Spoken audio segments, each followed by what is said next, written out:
Kaya di usia muda itu nggak segampang yang kalian pikir ya. Itu artinya apa? Gue bisa jadi dewasa. Kekayaan di usia muda yang kalian idam-idamkan, itu bukanlah seperti yang kalian pikir. Ketika gue bisa jadi kaya di usia muda, gue itu dipaksa untuk menjadi lebih dewasa dibanding umur asli gue. Maksudnya apa? Di saat gue 19 tahun, 20 tahun ya, gue punya tanggung jawab. Gue sebagai pengusaha yang punya perusahaan itu tidak boleh gagal. Karena kalau gue gagal, ini ada banyak ya. Ratusan orang tuh bisa nggak makan lagi. Gue nggak mau karyawan gue itu sampai nggak bisa makan, karena bosnya itu nggak becus.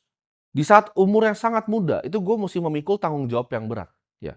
Kalau kalian mau ngomong dari diselengkat kanan, kiri, atas, bawah, itu nggak usah jauh-jauh ya, nggak usah dari perusahaan gue yang 100 karyawan.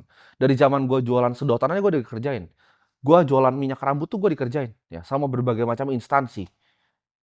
Ketika kecil ya dibiarin, ketika udah mulai gede dikerjain. Sering sekali gue mengalami hal itu. Dikerjain supplier pun pernah. Gue dulu order jam tangan tuh, import ya, itu dikerjain. Begitu dikirim, dibilang garansi, nyampe ke Indonesia semuanya pecah semua.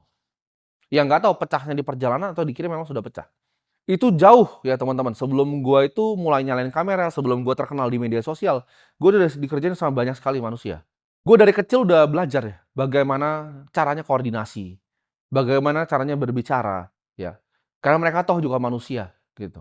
Orang yang sebenarnya mungkin dekat dengan gua ya, pada waktu itu, mungkin orang yang pernah berusaha bareng gua, pernah lihat gua usaha, yang tadinya gua kira dekat, ternyata menyimpan iri hati yang luar biasa di hatinya.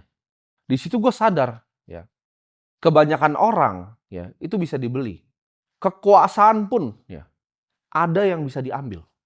Bahkan gua kasih tahu ya, dengan uang tuh jeleknya ini, diri gua tuh pada waktu itu, ya, ketika gua merasa di atas langit, ketika gua merasa gua punya semuanya, diri gua pun ikut hilang, ya. Gua sebutnya di lautan validasi itu. Orang itu cuma lihat apa yang gue miliki, semuanya mau apa yang gue miliki, tapi kalian nggak ada yang mau ya, lihat perjalanan itu seperti apa. Apa yang harus hilang dari gua ya untuk mendapatkan harta itu. Karena untuk mendapatkan kekayaan di dunia ini, semua orang itu mau jadi kaya. Apakah lu cukup gila ya untuk konsisten selama itu? Apakah lu cukup gila untuk kerja setiap hari? Gue sampai detik ini tidak ada satu hari pun gue pernah libur. Mungkin kalau lu pengen ikutin beneran prosesnya, lu harus jadi seperti gua, kehilangan setengah ya jiwa lu dalam menjalankan semua ini.